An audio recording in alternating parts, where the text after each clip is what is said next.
Welcome to the WRAL Daily Download. I'm Grace Holland. The cost of tuition at our state's public universities could rise for the first time in 9 years. The Board of Governors is allowing campuses to propose those increases, but there would be limits to this. WRAL's Monica Casey is here to explain the impacts. Monica, thanks for being here. Thanks for having me.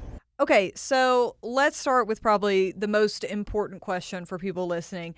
How much could each school raise tuition? Yes, the number on everybody's mind. 3% is the short answer. 3% is the maximum that the UNC System schools can propose to raise their tuition by. Now, it's important to note it's a proposal, so it still has to be approved by the Board of Governors. And when we say UNC System schools, we don't just mean UNC Chapel Hill. It includes other schools, including ones in our area like NC State, NC Central, those schools. And so I did some math on what does 3% actually look like. For example, UNC Chapel Hill is about $3,500 per semester for just tuition. A 3% increase would be about $105 more each semester. NC State is a little bit cheaper. They're about $3,200 a semester, and a 3% increase for those students would be about $98 more. And then further down, NC Central is the cheapest of those three, and they are at about $1,864 per semester, and that 3% increase for those students would be about $56 more each semester. Now, if you are a parent of a student at any of those schools, or you're a student yourself and you're hearing these numbers and thinking, those sound really low, I want to point out that's just tuition, not any other fees like your athletic fee, your room and board, just the raw tuition number. So you probably are already paying a little bit more than that, but for the purposes of our math, we're using just that tuition number with that 3% increase that may or may not happen. And then with that in mind, if this were to happen, would it apply to all students in UNC System schools? No, the other important part. And so if this does happen, firstly, it would just be if you are an in-state undergraduate student. So this has no impact for grad students right now, no impact if you are out of state coming to North Carolina. The other important part is that this is actually just for new students. So again, if you're a student and you're listening to this, if you're already a student, you're safe. You are not going to have your tuition increased. That is because the UNC system has what's called a fixed tuition program. Since 2018, there is a guarantee that if you're an in-state undergraduate student who remains continuously enrolled for 8 semesters, you will not see an increase in tuition. So it's just new students that would be impacted by this.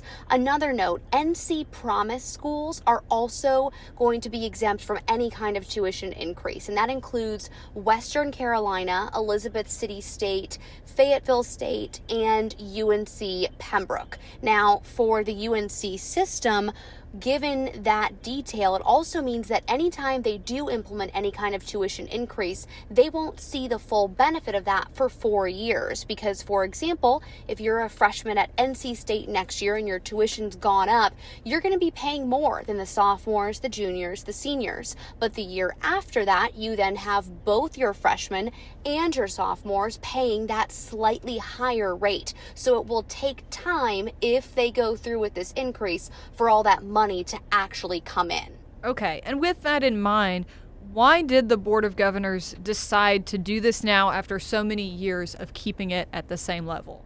And I'm glad you mentioned so many years at the same level, because that's a really important point. It has been almost a decade with tuition flat, and there are multiple reasons they are allowing schools to bring forward these proposals. One of them is rising inflation, and we have seen that with everything from the milk you buy to cars, houses, and it's been an issue for a couple years at this point. We know that as well. On top of that, we have what the the board chair called the possible tightening of the state budget. That is a big piece of uncertainty right now.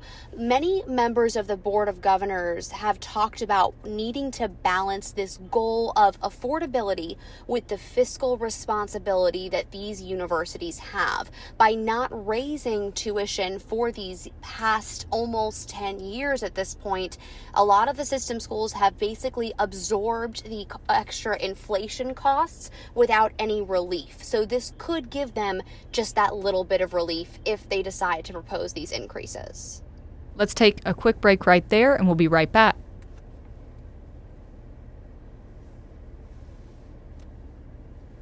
Monica, before the break, you were walking us through what these proposed tuition increases could mean across UNC System schools. But of course, we've got some pretty big private schools in North Carolina, and those have been doing some very interesting things when it comes to tuition as well. So what is going on at Duke and Wake Forest when it comes to their tuition?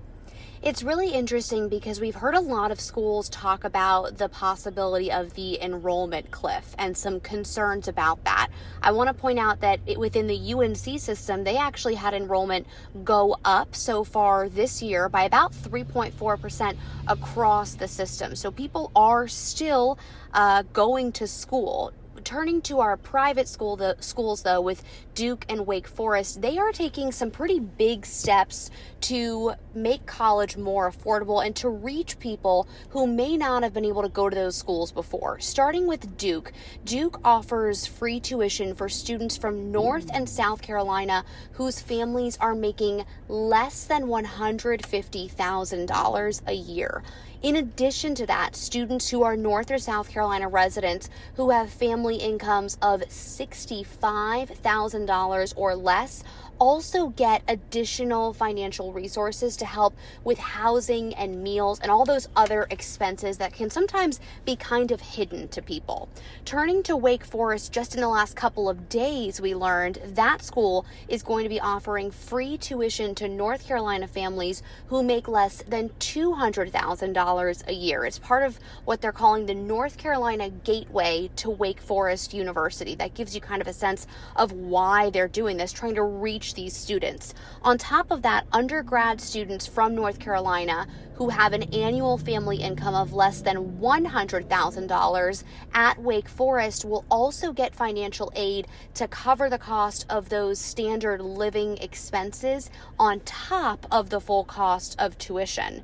And then a whole nother group, students from North Carolina who have the annual family income between $200,000 and $300,000 also get financial aid that could cover up to 50% of their tuition. They are eligible as well. So these are big numbers, big pieces of aid that we are talking about at these private schools.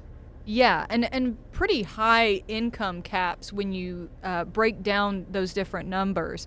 But I'm so glad you brought up that context of the enrollment cliff that some schools are going through. As you said, UNC not quite having that problem. So with this raise, how would tuition costs at the UNC System schools compare to those across the country?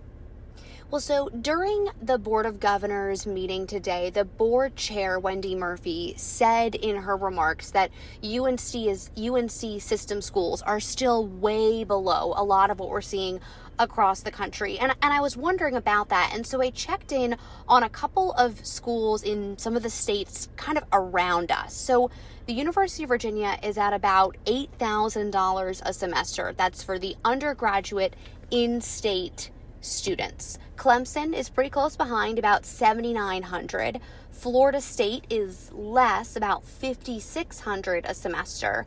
And then kind of right in the middle of the pack, we have the University of Maryland and the University of South Carolina at about $6,000 and $6,100 a semester. all of those numbers are significantly higher than the UNC System's most expensive school for in-state students, which is Chapel Hill, at just $3,500 a semester. And so even with that little 3% increase, if they go through with it, UNC Chapel Hill would be sitting at a little over $3,600 a semester, still well below a lot of those other public institutions in the states around us when it comes to specifically the in-state undergraduate tuition numbers.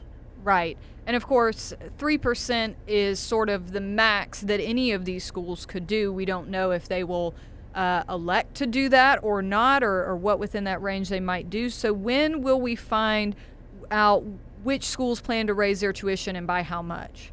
Yeah, so the Board of Governors will hear the proposals on what these schools want to do next January of 2026. And some schools may elect not to raise tuition at all. Some might come in with a number of 1.5%. But as you mentioned, that 3% number is the maximum. And so after the board hears the tuition proposals from all of the 16 schools, they'll vote on them in February of next year. And then that will take effect for the 2026-2027 school year. So a lot of the decision making really going to come to light early next year, and families will have a better idea of what their financial situation looks like if they're going to be putting a new student through college at a UNC System school.